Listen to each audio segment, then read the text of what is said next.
Shalom semuanya, kembali lagi bersama dengan Pak Endar di video pembelajaran pendidikan agama Kristen. Pada video kali ini, Pak Endar ingin membahas bab yang keempat dengan tema sikap gereja terhadap demokrasi dan HAM. Ini adalah materi pendidikan agama Kristen kelas 12 KD 3.1. Ini adalah bab terakhir di KD 3.1 yang membahas mengenai demokrasi dan HAM. Setelah sebelumnya di video yang lalu Pak Endar membahas mengenai demokrasi dan HAM dalam perspektif kebenaran firman Tuhan.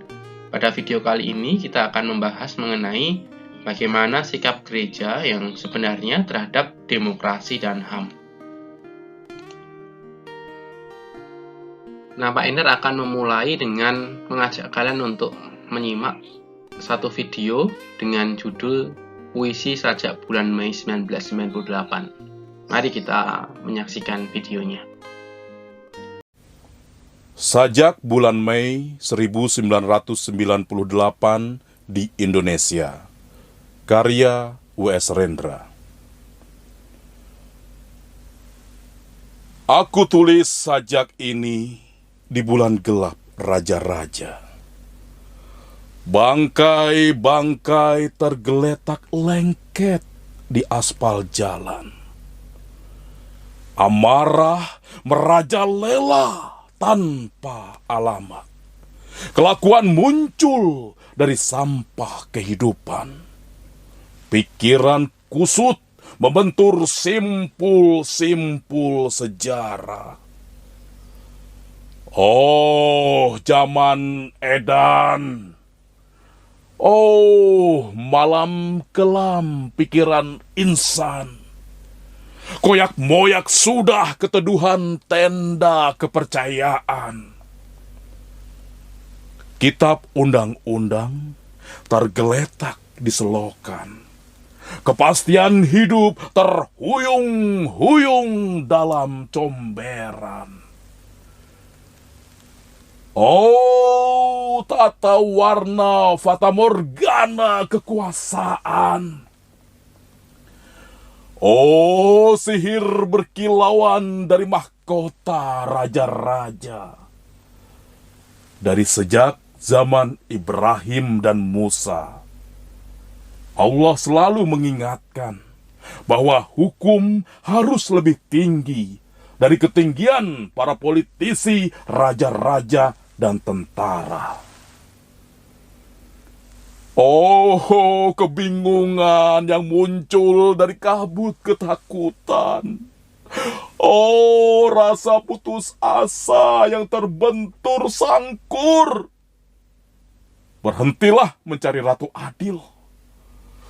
Ratu Adil itu tidak ada.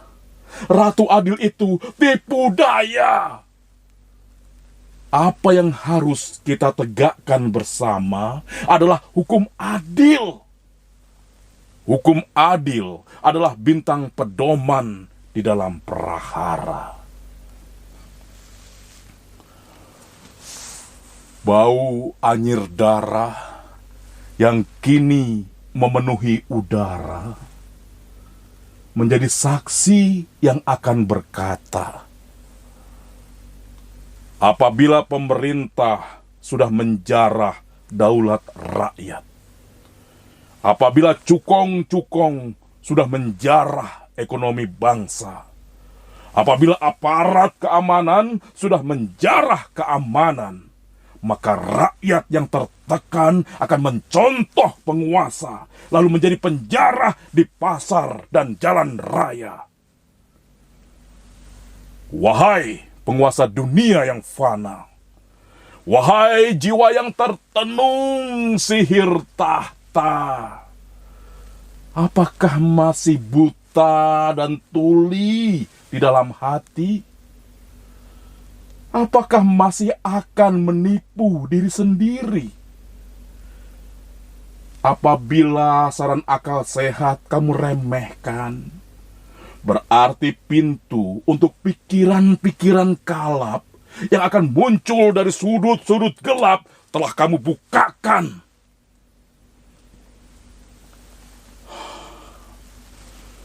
Cadar kabut duka cita menutup wajah Ibu Pertiwi.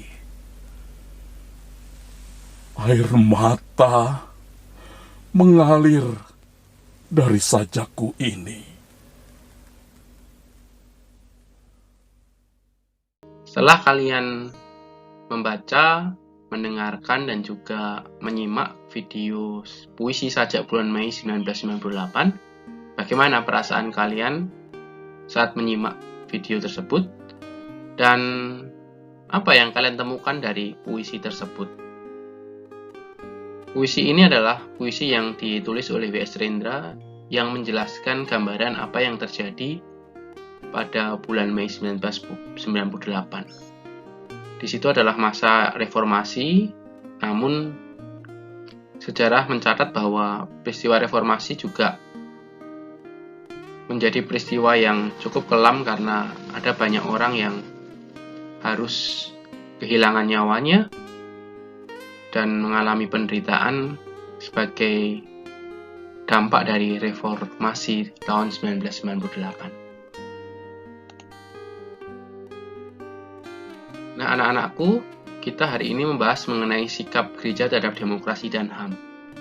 Untuk membahas materi ini, sebaiknya kita mulai dengan membahas tentang definisi gereja. Mungkin kalian sudah tahu bahwa kata gereja itu berasal dari kata dalam bahasa Yunani yaitu ekklesia, yang didefinisikan sebagai perkumpulan atau orang-orang yang dipanggil keluar. Jadi, ekklesia ini berarti adalah orang-orang yang dipanggil keluar dari kegelapan menuju terangnya yang ajaib. Nah, akar kata gereja tidak berhubungan dengan gedung tetapi dengan orangnya. Jadi, kalau kita selama ini mendefinisikan gereja adalah gedung, itu kurang tepat karena sebenarnya yang dimaksud gereja itu adalah orang-orang yang ada di dalamnya, yaitu kita. Kalian dan juga saya itu adalah gereja. Jadi kalau hari ini kita membahas sikap gereja terhadap demokrasi dan HAM, kita mungkin akan lebih menyoroti bagaimana sikap kita sebagai orang percaya dalam menyikapi demokrasi dan HAM, khususnya yang terjadi di Indonesia. Nah, anak-anak, menurut pendapatmu, bagaimana sikap gereja dalam memandang HAM? Apakah kita sebagai gereja sudah memandang HAM dengan sudut pandang yang tepat? Lalu, apakah gereja juga telah menempatkan HAM menjadi sesuatu yang penting dalam kehidupan bergerejawi? Silakan kalian tulis pendapat kalian di kolom komentar. Lalu, hubungan gereja dengan demokrasi. Menurut pendapat kalian, bagaimana sikap gereja dalam memandang demokrasi? Apakah gereja telah menempatkan demokrasi menjadi sesuatu yang penting dalam kehidupan bergerejawi? Teman-teman, kalau kalian punya pandangan berkaitan dengan hubungan antara gereja dan demokrasi untuk menjawab dua pertanyaan ini, silahkan tulis pendapat kalian di kolom komentar. Nah, anak-anakku, kita bisa lihat bagaimana pandangan Yesus terhadap politik dan kekuasaan. Salah satu ayat yang membahas itu adalah dari Matius pasal 22 ayat 21. Di situ katakan, "Berikanlah kepada Kaisar apa yang wajib kamu berikan kepada Kaisar, dan kepada Allah apa yang wajib kamu berikan kepada Allah." Dapat disimpulkan bahwa Tuhan Yesus melihat bahwa kepatuhan kita terhadap pemerintah adalah sesuatu hal yang penting yang harus kita lakukan sebagai warga negara. Kita sebagai warga negara Indonesia dituntut juga untuk menaati apa yang menjadi keputusan dari pemerintah. Kalau negara kita memandang HAM dan demokrasi adalah sesuatu hal yang penting, bukankah seharusnya kita juga mengamini apa yang menjadi pemikiran dan juga gagasan dan peraturan yang ditetapkan oleh pemerintah? Jadi, kita sebagai warga negara juga harus turut serta untuk menjunjung tinggi pelaksanaan HAM dan demokrasi. Nah, hal itu juga senada dengan apa yang dikatakan oleh Paulus di Roma pasal 13 ayat 1. Di situ dikatakan, tiap-tiap orang harus takluk kepada pemerintah yang di atasnya, sebab tidak ada pemerintah yang tidak berasal dari Allah, dan pemerintah-pemerintah yang ada ditetapkan oleh Allah. Jadi kita harus mendukung apa yang menjadi peraturan dari pemerintah. Nah, kita masuk ke tokoh-tokoh gereja orang-orang percaya yang memperjuangkan hak asasi manusia. Nah, teman-teman bisa lihat di layar ada satu foto yang mungkin teman-teman juga sudah tahu siapakah dia. Ya, benar, dia adalah Martin Luther King Jr. Dia adalah seorang pejuang hak asasi manusia dan dia terkenal akan pidatonya I Have a Dream. Jadi, dia terkenal sebagai seorang orator ulung dan dia seorang pejuang untuk menghapuskan rasisme di muka bumi, khususnya yang pada saat itu terjadi di Amerika Serikat. Biografi Martin Luther King kita bisa lihat di video berikut ini.